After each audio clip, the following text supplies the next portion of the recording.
What we're going to go over today is something called the Sketch and Tell O Edge Protocol. And really what that is it's an audio, article, text, website, video that you give the kids. And then they're going to use one slide. They're going to explain by drawing, and they're explained by speaking and writing. So it's very high on Hattie's list because it's incorporating visual learning along with auditory learning, and they're sharing with each other, and we'll get into that. But here's a couple examples of sketch and tell. So this is one that I did in my class. This was for the Non-Aggression Pact in World War II.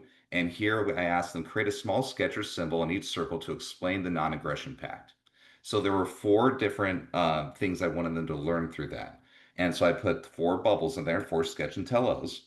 And then on the side, they explained that. And for each one, I had them explain to their partners, hey, this is what I got, and this is what my symbol means. So they're connecting, they're creating their own learning. That's what I love about this is that they're creating their own learning. It's not me just speaking to them and saying, "Hey, this is what it is." It's them connecting to things in their own lives. And I always encourage them to make symbols that relate to them, that make sense to them. It doesn't have to make sense to me. It has to make sense to them because I want them to create their own learning and find ways to incorporate themselves into their learning. Because that's the best, in my opinion, that's the best way that they're going to remember and incorporate these things. I'm giving you a heart for that in Zoom. Thank you. And you can use it for anything. So here's a science example. And we have cell theory here, and it's on paper. This can be completely done on paper. It can be done on the computer. There's no limit to this. So this instructor decided to do part one, two, and three of cell theory, and the kids drew a picture that resembled each one, and then they explained it on the bottom. So we have visual, we have auditory, and we're hitting the different levels of thinking here and learning. One of my favorite people on here, Josie, she's on the Facebook community group. If you haven't joined it, you really should. It's a great place to learn so much about this and everyone's just so willing to share. But this is what she put on there. And so she says, I gave them an Edpuzzle video with a read aloud of the story. I created stop and jot points using the notes feature to help them keep track of the story in a sketch and tell on paper as they read. So what they're doing is that they're seeing the story and they're the Ed puzzle is stopping at the notes part, and that's when they know when to start taking their notes.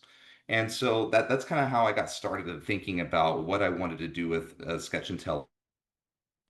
So there you can see that's her paper version of it. It's basically the story of the Iliad, and she is the student is taking notes and drawing a visual for each one, and that's the sketch and tell. So it's an example of what it look like on paper. And so, in order for us to, I'm a visual learner, and I need to do something in order to learn it. So I was thinking that we would go to bit.ly/edpuzzle sketch, and we do one of our own. So if you guys could go to that website real quick.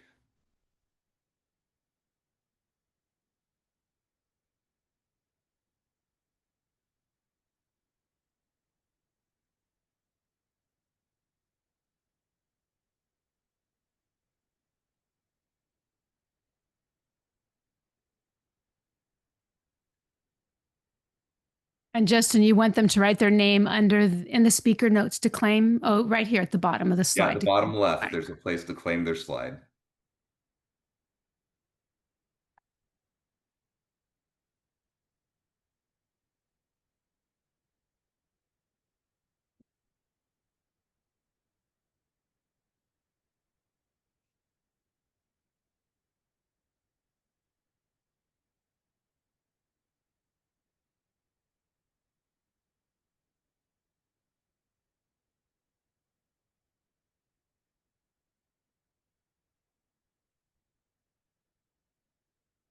Trying to figure out how to get over there right now. You got to open another tab.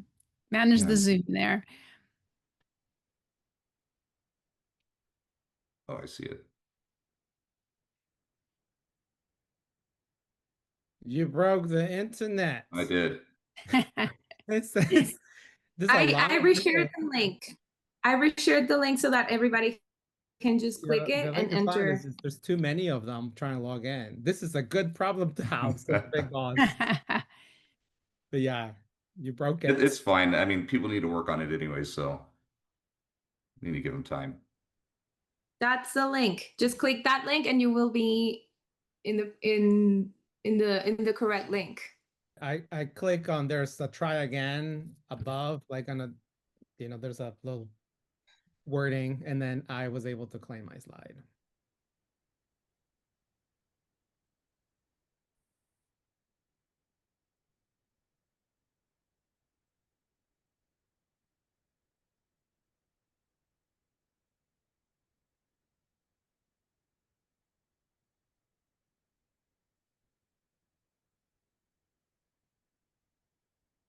Yeah, maybe too many users.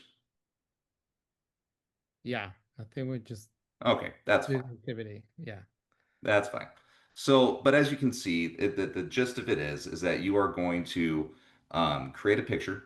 You're going to describe that picture, and then you're going to think, pair, share. So usually, what I have them do is they create their picture, and then I have them use, and once we're able to open those slides, like afterwards, when not so many people are on it, you can open it. But I have like three different things that I usually have the kids use. It's called emojikitchen.dev. And emojikitchen.dev is a thing where you can combine emojis and they're creating their own emoji. And what I like about that is that they're doing the creating and they're not just finding an emoji and be like, oh, I'm going to use that one. They have to put a little bit of thought into it, be like, okay, I'm going to mix this emoji with this emoji and combine it. And now that's my emoji. And once again, I'm always wanting the kids to create their own learning. So I like that one. Another one is called autodraw.com. And what autodraw.com does is that you can sketch on a pad and the AI will guess what you're trying to draw. So I'm a terrible drawer. So I'll draw like a really terrible car.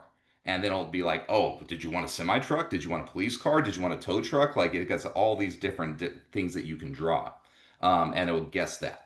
And then another one I like to use is flat icon. I only let them use flat icon when we're really short on time, and I want them to get through it faster because that's just finding a symbol that goes with it. So the first two, emojikitchen.dev and autodraw.com, they both are able to create their own picture, and I think that's super important for this. Now, if you just have them using paper, you don't have to deal with that at all. They're just using the paper. Yeah, it's saying error on my end now too. So just too many people have broke the internet. So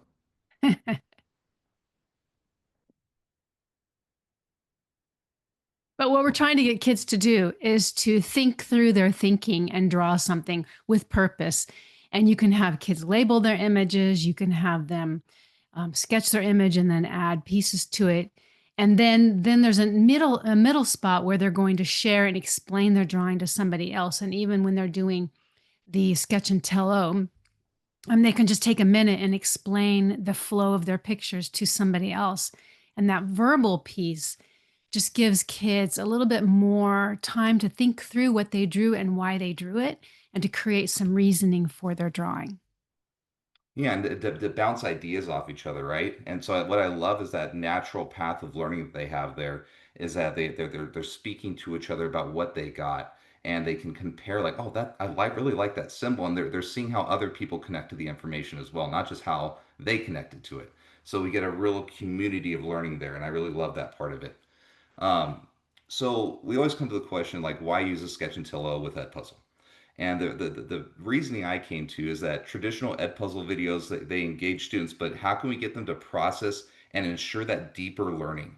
Um, so what I decided to do is that we're going to use like something like a timeline, like Josie did with the Iliad, or we can do a mind map sequence. And so we're going to get into how we can do those types of things that are going to enable them to see the information in a more clarified manner. So what I got to thinking is, what if, well, I've got this sketch and tell here. What if I used a video instead? What if I used AI to generate time-stamped questions that were incorporated in such a manner that the goal was to see what I wanted the kids specifically to learn. How can the AI help me do that? And so, because a lot of times we're just watching video, like, okay, kids, take notes on the video. Okay. But I wanted it to be more directed. And so that's how I came up with the Edpuzzle and to use Sketch and Tello in this manner. So the first thing we're going to do in order to start generating those timestamp questions is we're going to get a transcript from a YouTube video. So in order to do that, you're going to go to this website right here, and you can put that in the chat. Somebody put that in the chat real quick. Um, but that's where the link that you take it, and it's asked you to download the transcript and summary. And once you download the transcript and summary, you use the ChatGPT extension to make a transcript. And it looks like, let's see, let's get this up here. So you can see up here on the top right, it says transcript and summary. So once you've downloaded that, this is what comes up on your YouTube. And so what I'm going to do is it actually starts off like this. And you press the down arrow. And you can see here I have timestamps for all this information in the video. And all I'm going to do is I'm going to press copy up here. I'm going to copy the transcript. And then what I'm going to do is I'm going to go to my ChatGPT and ask it to make questions based on that.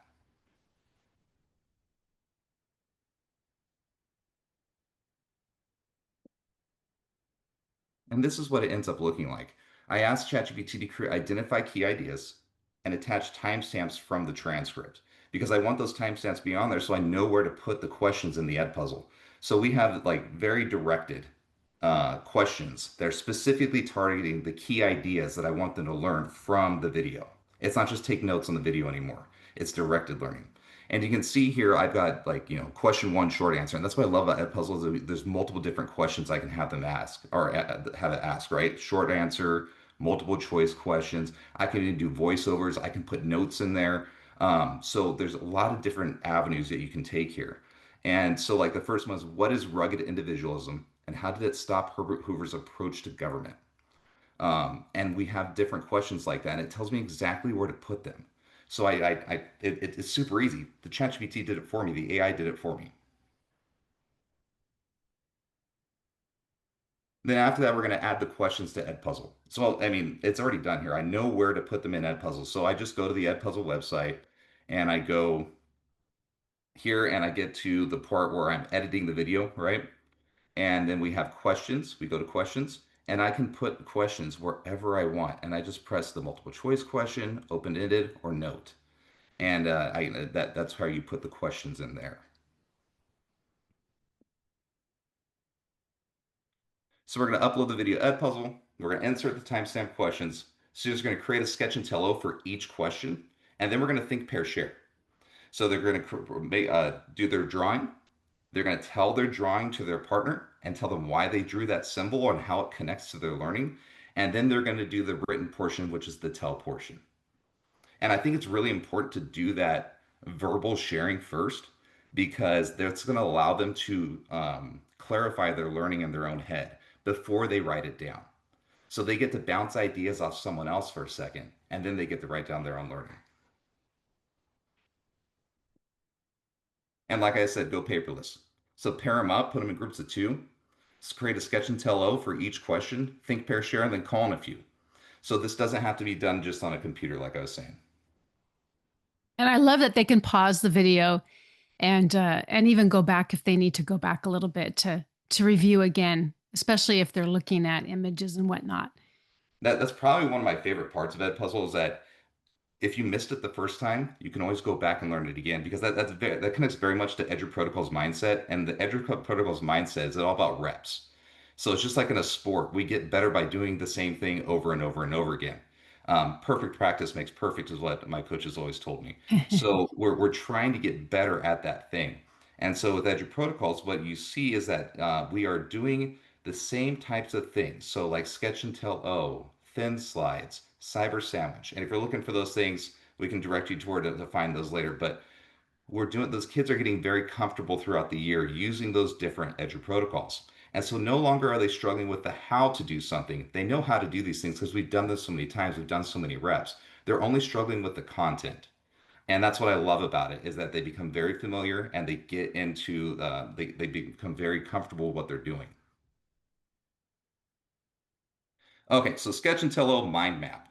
So I was thinking like, how can I make a graphic organizer? Because like I was saying, that's very high on John Hattie's visible learning. right? Graphic organizers are super high up there. And they allow students to see their learning and to go back to their learning. And so I was thinking, what can I do to do that? And so I found on ChatGPT something called diagram and presentation. So um, and I'm going to use that to help me do this because I want everything to be streamlined, everything to be teacher friendly and easy. I created this template. I'm going to give you this template. This is the bare bones template that I use for the mind map because I'm going to have them created on a Google slide, or you can do it on paper as well. With paper, you just give them a blank piece of paper and say, go for it, right? But I create this and I kind of manipulate it based on what ChatGPT is going to give me. So I'll delete some or add some of these. And I just, copy and paste. So the path to doing this is kind of the same at the start. Once again, we're going to get our transcript. Once again, you download that extension there, and it's going to allow you to get that transcript and summary. And then you're going to find the ChatGPT presentation diagram by Show Me. Now, how do you do that? So you're going to go to ChatGPT, and on the left-hand side, it says GPTs. So you're going to click on GPT. So I can show you that right here.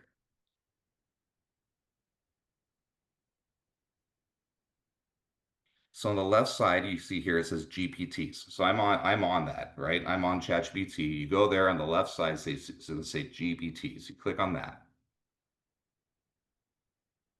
And then there's going to be a search bar, and I already have it on there because I've typed it in. But you put in presentation and diagram generator by Show Me, and then you download that.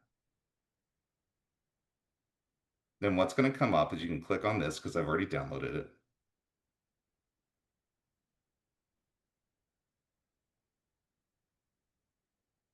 And you're going to click on diagram mode.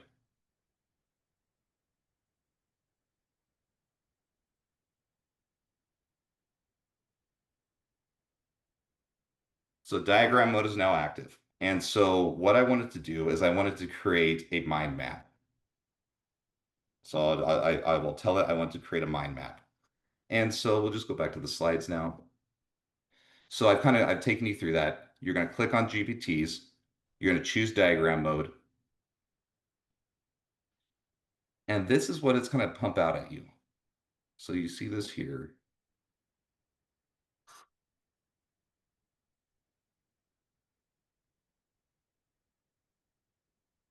And what I love about this is that the ChatGPT is just automating for this for you. So I put the transcript in. So we're going to copy and paste that transcript we have with the timestamps. And we're going to put it into presentation and diagram. And it's going to give me something like this. Now, one thing I'll warn you is that sometimes it takes a bit too much. And I'm like, this is just a lot. And so what you can simply do is you tell it to simplify this. Say, hey, this is a bit too much. I don't need this much. This is a bit too much. So give me a simpler one, and it will make this a lot simpler, and it will take a few of the things off that it doesn't think are as important. And what I'll do is I'll curate the video, right? So I'll watch it and I'll be like, okay, these are the essential things I need in it. What else do you think the kids need to connect to the information? Then I'm going to go to Ask ChatGPT after it's created this diagram or this mind map. I'm going to ask it to identify key ideas, generate questions based on subtopics, and attach timestamps from the transcript. And it ends up looking like this. It will give you something that looks just like this. So it will tell me at 34 seconds, put this question in. At a minute 10, put question number 2. At a minute 3, put that question. All I'm doing is I'm copying and pasting those questions straight into Edpuzzle, and it's super easy. It's not super time consuming. I can probably make one of these in 20 minutes, and I've got a lesson for years to come. So students are then going to create a sketch and tell for each subtopic, and then they'll think, pair, share for each one. And it's important that you do that because you can get some, as far as like giving feedback to each student, I like to listen to them giving feedback to each other, and then I'll chime in, right? So I'm walking the classroom and I'm listening to them to think, pair, share. And I'm listening to their ideas. I'm like, okay, that's a little off. Well, how can I, and then I'll address it as a class, right? I'll never call them out as individuals. But this is what it ends up looking like. So we've got this mind map here. So this was on Herbert Hoover. and I had the link to the video or the Edpuzzle in the middle. And then I had beliefs, controversies, legacy, Great Depression response, political career as their subtopics. And then it had that I put the titles like failure to act up here in the top right with legacy, blame for worsening depression. I put those in because that's what ChatGPT gave me when it made its mind map. And so what they're doing now is that when it stops for that question, when it covers that question, they're going to make me a sketch and tell O about it. And so for this one, they use the emoji kitchen, and that's why you see all these different emojis that they created themselves. And so it's just kind of an example of that. And for each one, they would describe what was going on in that part. And what I love about it is it led them to that answer that I'm directing their learning through a video that ChatGPT gave me the specific like main ideas. Marlena, do we have any questions or anything in the chat or anything or? We do, but I just want to say I really love the emoji kitchen because one of the main goals of ChatGPT, I'm sorry, one of the main goals of the Sketch and Tell and Sketch and Tell O is to get kids to slow down their thinking and think about what they're drawing. And by using the emoji kitchen, they're having to think through that same process and put the emojis together to get the meaning that they need. So I just think that's really important. And Justin, I wanted to chime in too that part of retelling to a partner, when you look at John Hattie's list of influences, a jigsaw is a 1.20 effect size in a classroom. And that's because the reteaching part of a jigsaw. And when we have kids pause and explain their drawing to somebody else, you're kind of simulating that reteaching experience. So I just think that's really, really good for kids. Mhm. I was watching the chat, but and there's it's going to take me a minute to go back and find some of these. Okay. You can jump back Well, to me. yeah, I'll keep going. So here's another example that my class did for this is for A push and for Manifest Destiny. And so once again they use Emoji Kitchen as well. And so just to give you different examples, but you can use this with any class, science, English, anything like that. It's all going to be relevant to this. One So of the questions, Justin, was is there AI, is the ability to create the transcript already in Edpuzzle? That I didn't know. no, No. Okay. no, Perfect. you'd go through the path that I was talking about with ChatGPT, and then you'd go to the presentation and diagram from Okay. GPT. Yeah. Yeah, we'll just say not yet, right? Yes. Okay. So some of the key benefits like structured learning, mind maps, visualize complex ideas. There's active engagement. What I love about that, the kids are creating their own learning, like I was saying. They're actively creating and connecting to their learning. It's AI powered efficiency. It's saving me so much time and effort because I've got 36 to 38 students in my class, and I want to be able to give them all equitable time and care in their learning, and I want to make sure that I'm there for them. And this helps me do that because while the video is playing, I can walk around. And since it's being directed by ChatGPT and myself to look for key ideas, I can focus their learning, and that takes care of that part for me. Right? I don't have to worry about, well, did I lecture about every single thing that they'll ever need to know on this? No, I had ChatGPT and myself take care of that. And so we know we're on the right path of that. And I can go around and I can walk around the room and listen to them. And I can give directed feedback based on that, directed actionable feedback that's immediate. And I think that's super important for this part is that feedback needs to be immediate. My kids don't care when I give them a grade 2 weeks later. They don't care about that. They've already lost interest. What I need to give them immediate feedback right now. So Edpuzzle and myself are able to do that very, very, very efficiently. Um, Retention and comprehension boost, sense, process, reflect, and engage on it like we would with the think, pair, share.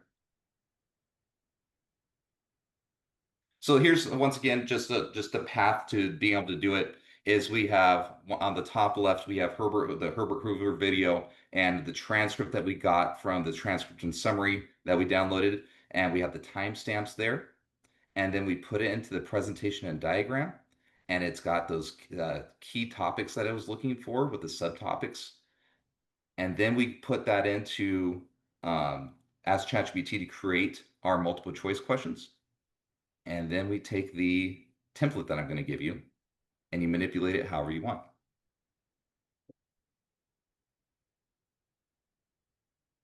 So you can try it in the next 5 days.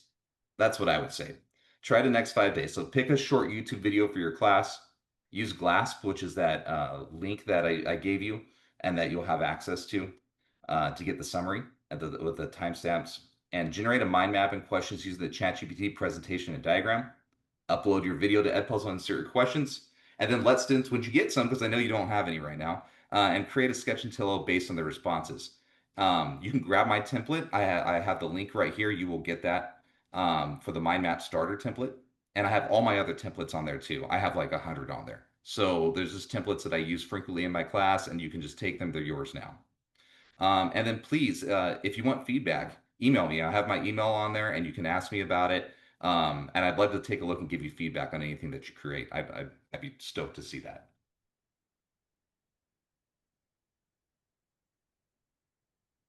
Justin, one of the questions is, what do you do for grading?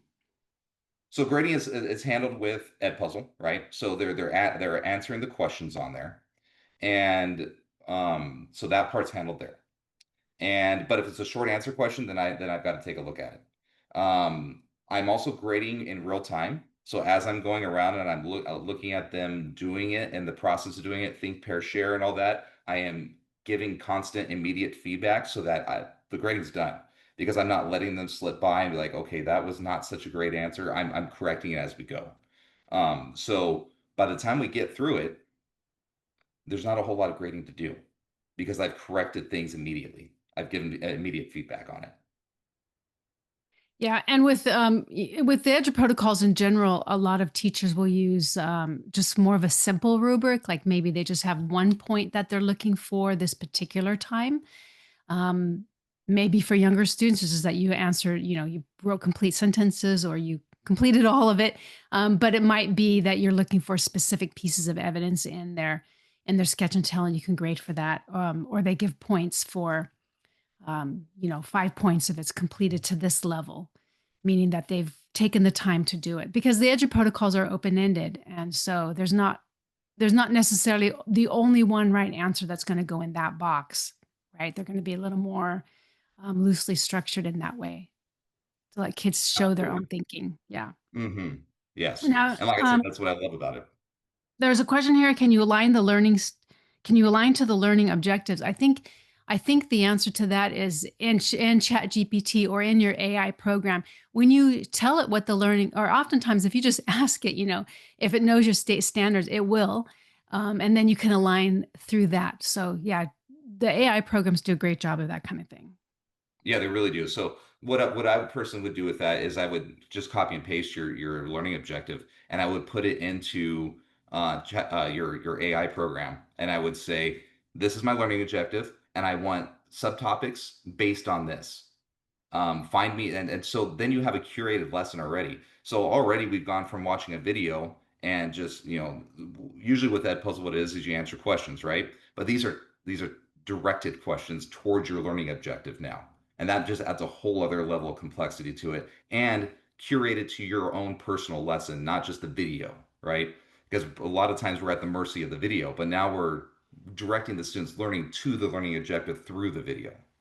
I love that. And it's so easy so that you can be using your curriculum, but then you can use auxiliary materials that are really specifically aligned, not only to the curriculum, but to the exact thing that your kids need today, Yes. regardless of where the curriculum might be taking them, right? Today, they might need extra practice in this particular aspect.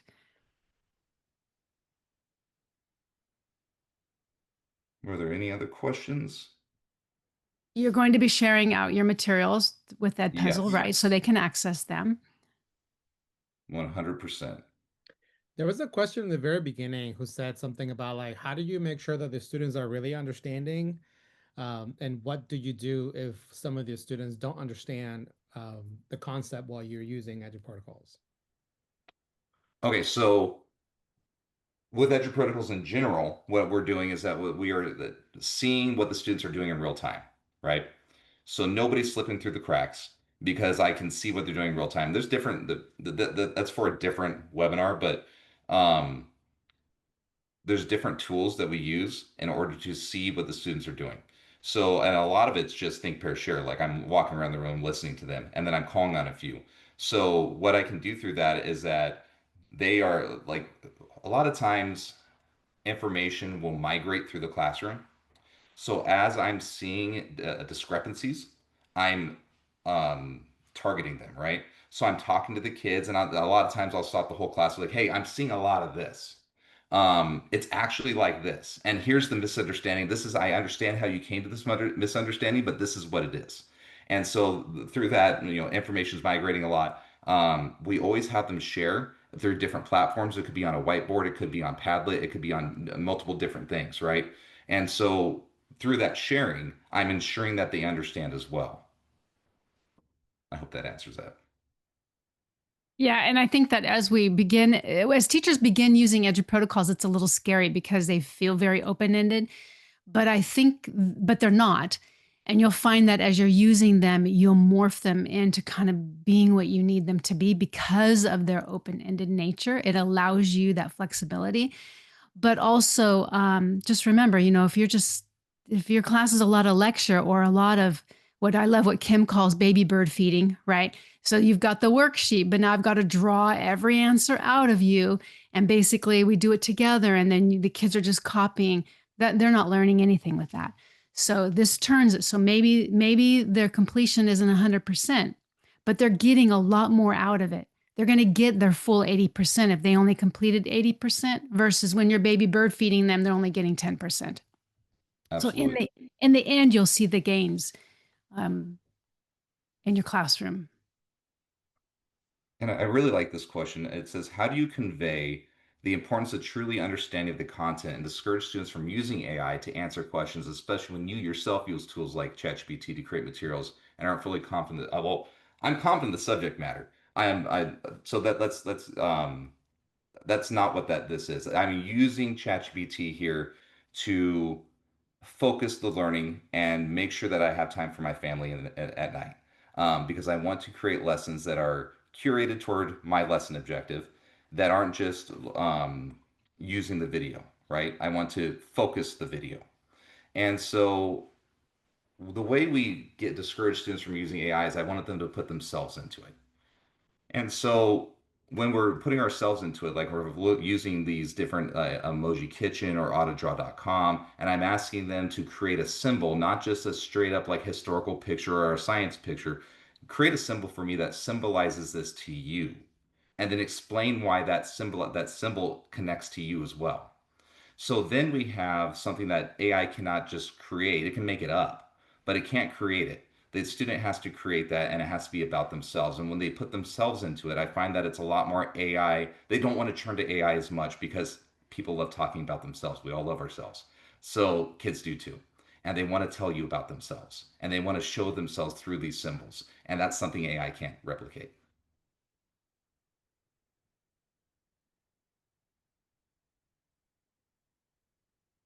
Okay.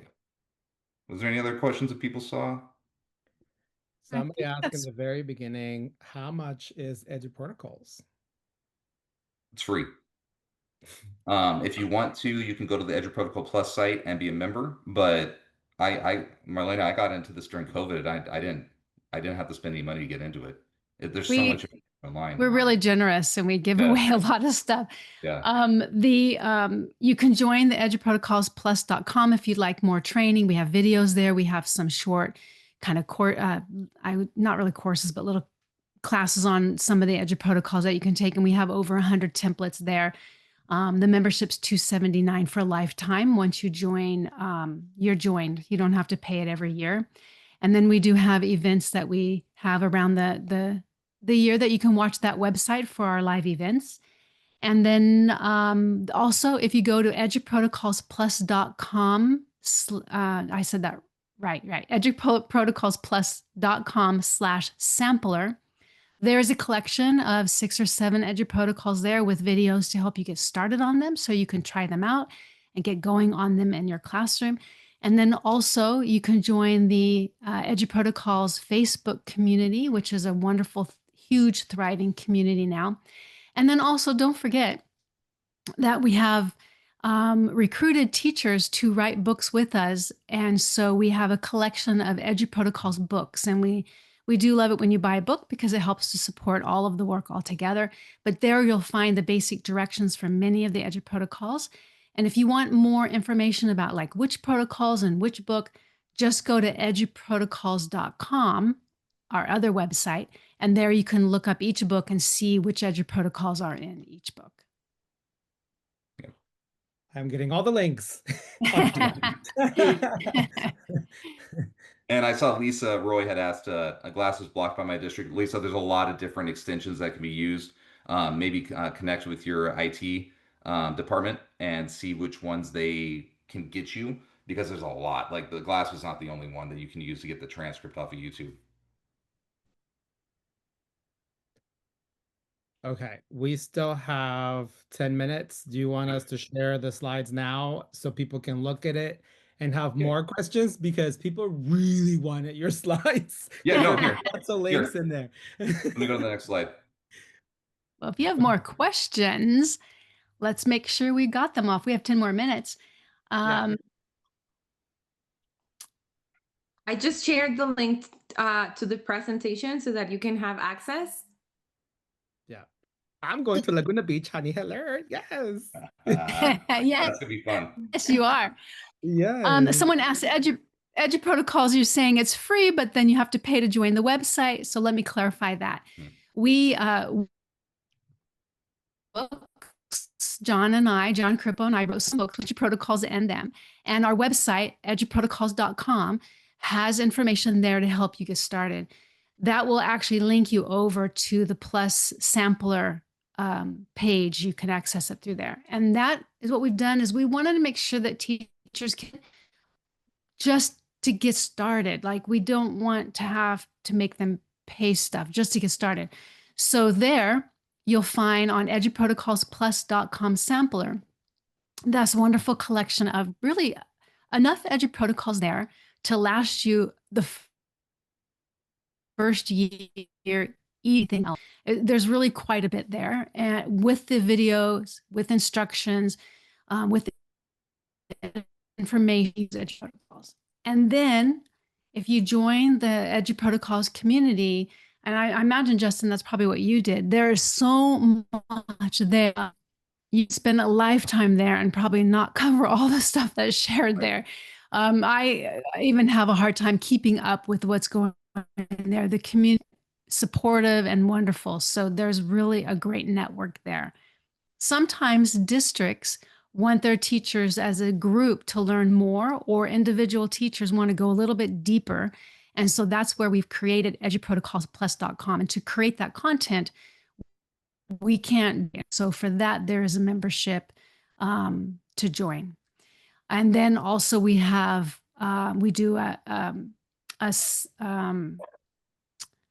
online, the name has lost me, the Catalina lesson mixer we do online. And then we also have just another free, I don't know what you want to call it. It's kind of like an ed camp, but it's just a free online. We usually do it in the winter sometime where you can just join and learn about people like from Justin. You can learn about Edu Protocols. So if you join our mailing list on eduprotocolsplus.com, you will get the notices when that kind of stuff comes up. I also shared all the links for the Edu Protocols pages, the Facebook group too, so that you can click. You will see the slides, the Facebook group, eduprotocols.com, eduprotocolsplus.com, and eduprotocols. The sampler one. I'm sorry. I was reading all the links. But yeah, you have them all in the chat. I will share them again. And Justin, you're going to go to AutoDraw. Okay. Yeah, I saw some people really asking fun. to see this, and I'm sorry we didn't get into that because it just too many people were trying to get on it, which is a good problem, right? But this is autodraw.com right here, and so you can see here I've got, make sure that you've got this magic sparkly pen in the top left selected, and you can just like draw on it, right? And so, you know, this is my version of a car because I'm terrible at drawing. And that's how kids feel. A lot of times Yeah. kids are like, I can't draw, but I love encouraging kids to draw personally. And I think that the more we ask them to draw, the more comfortable they feel about it. And I always tell them, can you draw a dog? Because if you can draw a dog, you can pretty much draw any animal, right? Right. If you can draw a box, you can pretty much add wheels to it. It could become anything, right? And so But I just this drew is, this, and then yeah. I kind of screwed up because it was lagging, but you can see that it auto-generated things at the top that it thinks that I was trying to draw. So like maybe I was trying to draw a tornado, so there's a tornado. Maybe I was trying to draw um, a pair of overalls, so there's a pair of overalls, right? So there's things like that. And then Emoji Kitchen, I think it's still And loading. just in, Yeah. and on auto draw, then you can go to the regular pen and add stuff to it. Oh heck yeah, yeah. So you You can got the regular enhance the right here. You can beginning even of your type on it. drawing. Yeah. You can change the colors, and then you get it onto the you But, copy and paste it from the three bar up here, and you press download, and then you can copy and paste it onto whatever you want. or kids can do a screenshot and stick Yep. it where they Yep. need it to go. The Emoji Kitchen takes a while to load, but it's super useful. What you'll see is on this side you'll have a bunch of different emojis. On this side you'll have a bunch of different emojis. Oh, it's coming up right now. And then you can just select the emojis that you want to combine together, and then you can copy and paste those. Yeah. Wonderful tools for sketch and tell. Yeah, you can see they're populating now, so there will be a bunch more. But yeah, They're asking about the ChatGPT version that they can't get the diagram generator. oh, here, I didn't know you can use a generator in ChatGPT. I'm yeah. over 40, so I guess I need to be learning me some AI. Yeah, so you just click on the GPTs. When you get the ChatGPT, you click on the GPTs, and then in the search bar, you're going to put diagram mode. So it's presentation and diagram generator, and you click on that.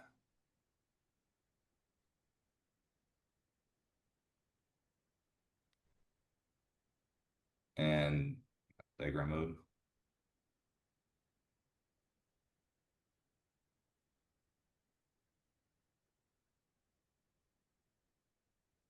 And it's taking me a second, but it's all coming up. But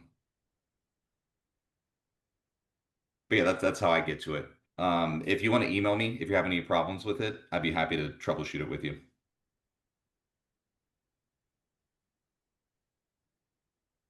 Is that the free ChatGPT? I don't know. Yeah, That's the yeah, pro it's free. program. Yeah. I this is my plus version, but you can get it on it's the free version. You can use it on free version.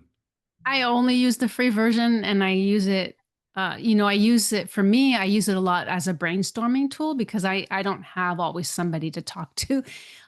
So it brainstorms with me really well. And I only use the free version and I'm quite happy. It does everything I need it to do. I'm sorry, Marlena. Go They're ahead. asking, Janelle says that she only has Gemini. Is that as good as ChatGPT? Yeah, you can use Gemini for it as well. I'm not sure the specific pathway, but I would just ask Gemini to create a mind map out of this transcript for me. I'm sure it would. Yeah. Yeah. I don't know. Alrighty. Well, I don't know. This Edge Protocols is just changing the way I see education. All the repetition, because my students needed to see the same information in multiple ways.